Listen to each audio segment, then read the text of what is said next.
மரியாதைக்குரிய காலர் துக்கா சொல்லுவேன் இயக்குனர் பேரரசு அவர்களே மற்றும் மேடையில் வந்திருக்கும் இயக்குனர்களே, தென்னிந்திய திரைப்பட சென்னை இயக்குனர் சென்னை நடிகர் யூனியன் தலைவர் அசோக் அவர்களே, செயலாளர் சுகுமார் அவர்களே, பொருளாளர் ஜான் அவர்களே, இங்கே இந்த மோனிகா அந்த மாதிரி ஒரு பெரிய ஹிட்டாச்சு சாங், அந்த மாதிரி ஒரு பெரிய ஹிட்டாக கொடுக்க வேணும் இந்த மோனிகா ஹீரோயின். அஜித் சாரை பற்றி சொல்ல வேண்டியதே இல்லை.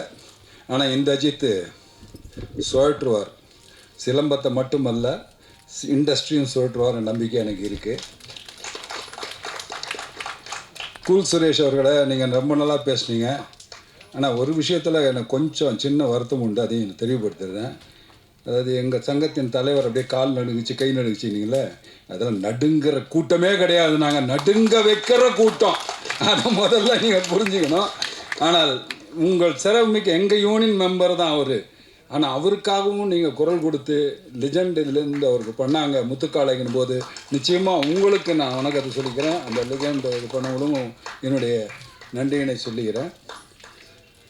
எங்கள் அருமைக்குரிய இயக்குனர் திரு ஜோதி அவர்களே, பாசத்துக்குரிய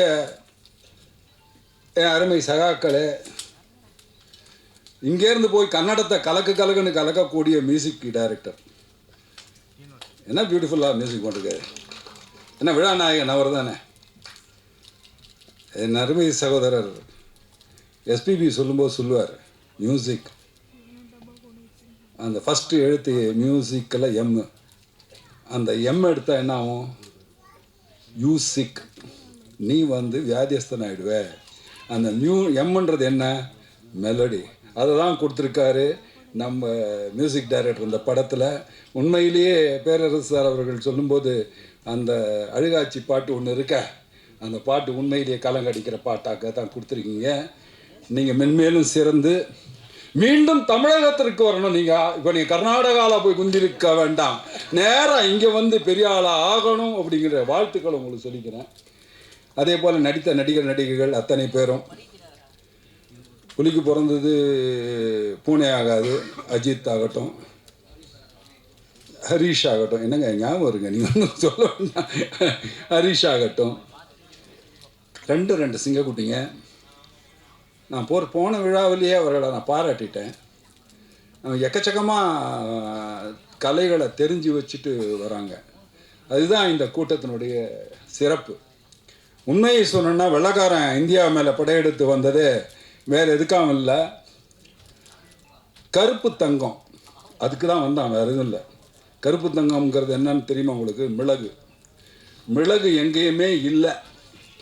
அது எங்கே இருந்தது? கேரளாவில் அப்புறம் தான் வந்தது சகோதரரே. முதலில் வந்தது தமிழில் தான், அதுவும் பொள்ளாச்சி கிட்டேருந்து தான் வந்தது. பொள்ளாச்சி சைடில் மலை மேலே தான் வளர ஆரம்பித்தது மிளகு. அந்த மிளகை ஒழிச்சு அவங்கக்கிட்ட அடித்து உதச்சி சாகடித்து எடுத்துகிட்டு போவாங்க. அப்போ அவனுக்கு கிடைச்ச ஒரே ஒரு ஆயுதம், அந்த மூங்கில வெட்டி சுத்துனா அதுதான் சிலம்பம். அதுதான் முதல் கருவி, அதுதான் முதல் ஆயுதம். எடுத்து சுத்துனதுல சுத்தனா ஓட விட்டான். கப்பல் ஏறி ஓடி போனவன் திரும்பி வரவே இல்லை. நமக்குள்ள நம்மகிட்ட இருக்கக்கூடிய பக்கத்தில் அக்கத்தில் இருக்கிறவங்கலாம் இருக்கானுங்களா, நைஸா பிளாக் கலர் விற்கிற மாதிரி விற்றுட்டானுங்க எல்லா மிளகையும். கடைசியில் எல்லாத்தையும் தான் விற்றாங்க, மஞ்சள் மிளகு எல்லாம் போய் இப்போ நம்ம ராயல்ட்டிக்கு நம்ம சாப்பிட்றோம்ல, இப்போ எங்கே நம்மகிட்டே இருக்குது, இந்தியாவில் இருக்குது இல்லையே. இதுதான் இந்த சிலம்பத்தினுடைய ஒரு பெரிய இந்த அறிவுகளெல்லாம் எனக்கு போட்டியவர் எங்கள் தந்தையார். அவர் சுவாமிநாதன் சொல்லி எம்ஜிஆருடைய படங்கள் அத்தனைக்கும் அவர் தான் பண்ணுவார், என் டி ராமராவ் படங்களுக்கு பண்ணுவார். அவரும் சிலம்ப பயிற்சியில் சிறப்பாக கொடுப்பார். அவருக்காகவே எம்ஜிஆர், அந்த எம்ஜிஆர் திடல்னு ஒன்று இருக்குது, இப்போ எம்ஜிஆர் ஸ்கூலாக இருக்குது பாருங்கள், அது எம்ஜிஆர் திடல். அங்கே தான் வடபழனியில் இருக்கக்கூடிய அத்தனை ஸ்டண்ட் நடிகர்களையும் பயிற்சி வீட்டுற 2 கிளாஸ் நடக்கும். ஒன்று சோடு, இன்னொன்று சிலம்பம். அவர் படத்துலையே அவர்கிட்டயே கோச்சிட்டு போய் விஜயபுரி வீரன் ஒரு படம் பண்ணுறாரு, ஒரு சோடு ஃபைட்டு படம். சோடு ஃபைட்டு படத்தில் கம்பு எப்படி வரும்?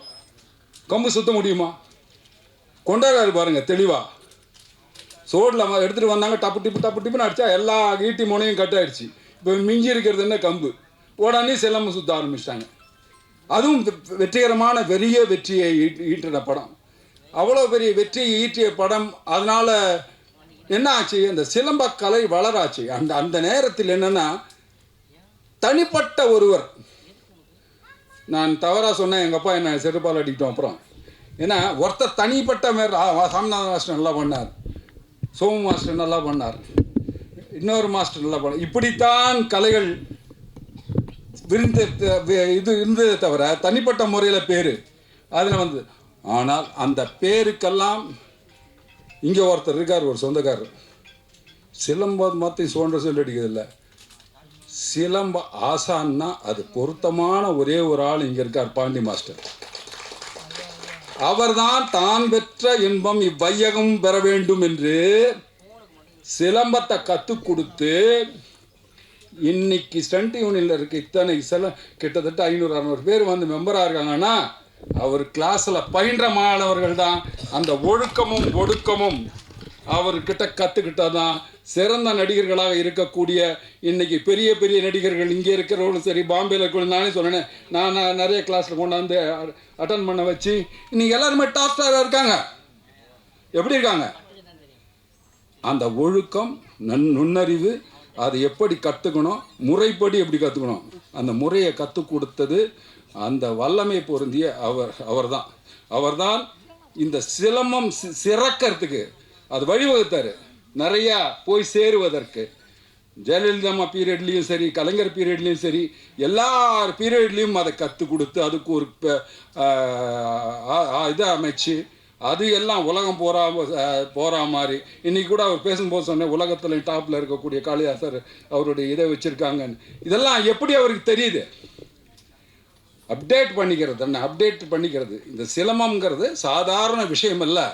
ஒரே ஒரு சிலம்பம் 100 பேரை கூட அடிக்க முடியும். ஒரு படவீச்சு அந்த பாப்பா சுற்றிச்சு பார்த்தீங்களா, ஒரு படவீச்சு பேனர்னு மாஸ்டர் கத்துனார், இங்கேருந்து கிழிஞ்சிருமோ பேனர் கிழிஞ்சு இங்கே சுற்றினா மிச்ச பேர் தலையெல்லாம் போயிடும். ஏன்னா பொட்டு வைக்கிறது அலங்கார பாடம், ஆடி சார்ந்து பொட்டுன்னு இப்போ இவர் சொன்னோம்ல, அந்த பொட்டு வச்ச பாடம் அலங்கார பாடத்தில் வைக்கிறது தான் பொட்டு வைக்கிறது.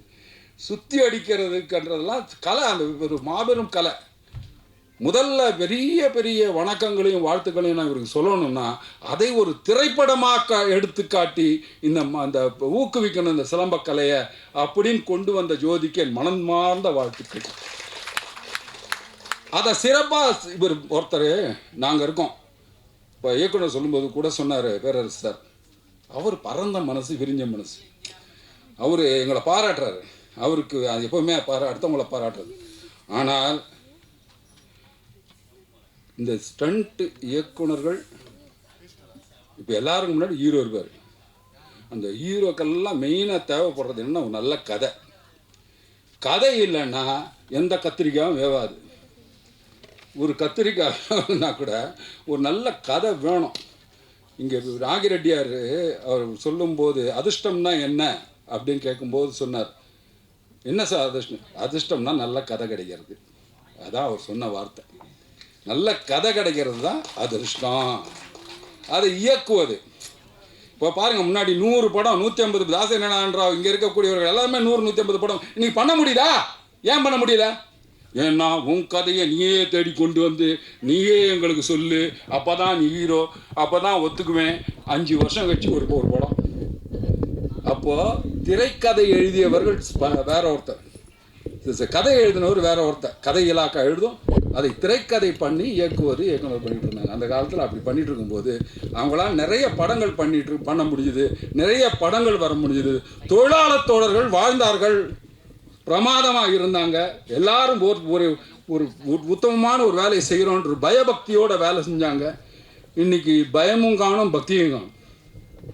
ஏன் அந்த பக்தியை காணும்னா, எப்படி போய் நம்ம இது யாருக்குமே தெரியும், எல்லாம் ஒளிஞ்சு மறைஞ்சு. நீ மியூசிக் டைரக்டர் இருக்காரு, இன்றைக்கி என்னாச்சு, முதல்ல நான் எவ்வளோ போராடினேன் உங்களுக்காக. அதுக்கு முன்னாடி வந்து 40 வயலின் அவங்க வாசிக்கிற 40 பேர் இருப்பான். அப்படி எட்டி பார்த்துட்டு நல்லா வருது சாங்கு அப்படின்னு பக்கத்தில் உட்காந்துக்கிட்டு எல்லாம் அங்கே ஒரு டீமினாக இருப்பான்.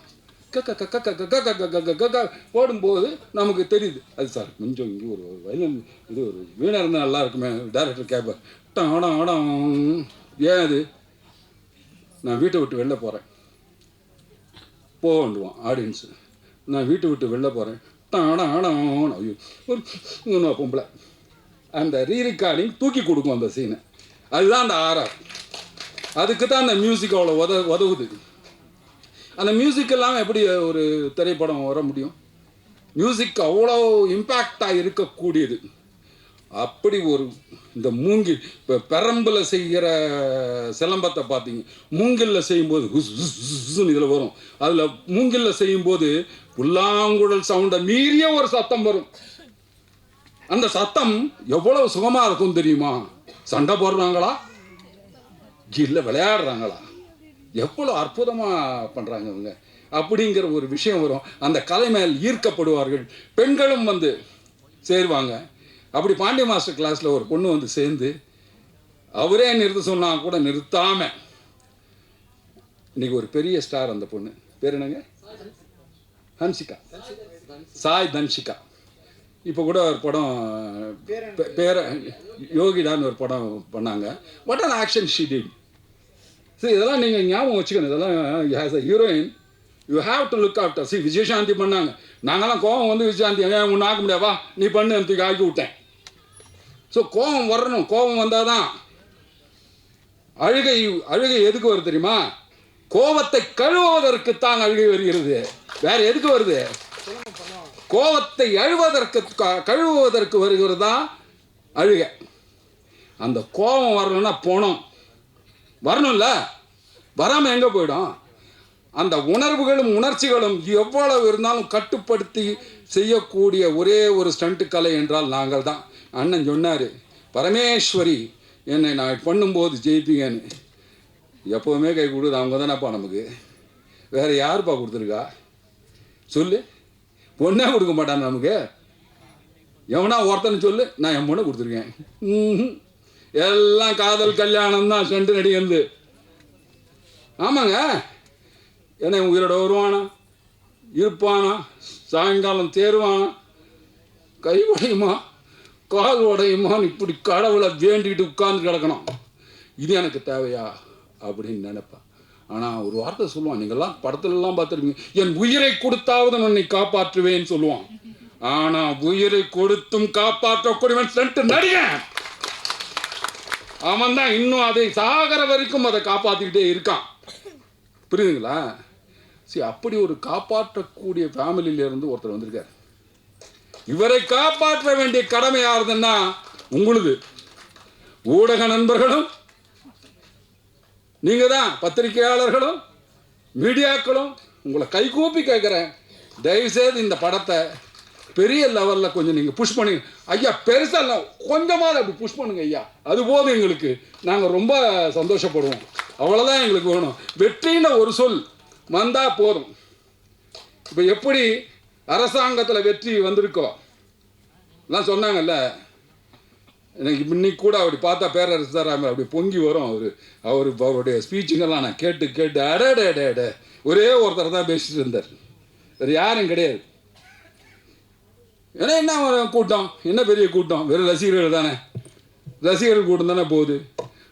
ஆனால் உள்ளுக்குள்ளே ஒன்று புதைச்சி வச்சுருந்தான் பார்த்தீங்களா, நான் ரசிகன் தான், ஆனால் உள்ளுக்குள்ளே நான் யார் காட்டுறேன்னு காட்டினானா இல்லையா? முதல்வர் சீட்டில் உட்கார வச்சானா இல்லையா? தெளிவானவங்க.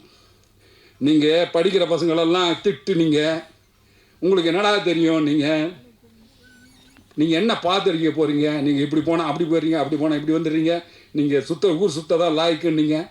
ஆனால் போட்டால் பார்த்தீங்களா ஓட்டு, தெளிவா கணக்கச்சிதமா தெரியும் சார், மூடுவேன்னாரு. அவனுக்கு எது வாழ்க்கைன்னு புரிஞ்சு போச்சு. நாமளும் இந்த மதுபோதைக்கோ கஞ்சா அடிச்சுட்டோ சுத்தினா நம்முடைய வாழ்வு சிறைச்சாலைக்குள் தான் இருக்கும். அது எனக்கு தேவையில்லை என்று ஒரு தலைவன் வந்திருக்கிறான், அவனை நாம் ஆதரிக்கணும், கொண்டு வரணும்னு கொண்டாந்தாங்க. அதுதான் விஜயுடைய வெற்றி. இந்த இமாலய வெற்றியை சாதிக்க பிறந்த தமிழக முதல்வர் விஜய்க்கு கோடான கோடி தமிழக மக்களின் சார்பாக வணக்கங்கள், வாழ்த்துக்கள்.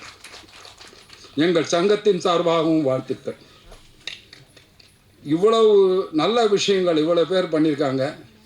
மறுபடியும் நான் வேண்டி கேட்குறது ஒன்று தான், வாழ்த்துனவங்க எல்லாருமே நல்லவங்க தான். மனசப்பட்ட துயரத்தை கூட மோகன்ஜி இங்கே சொன்னார்.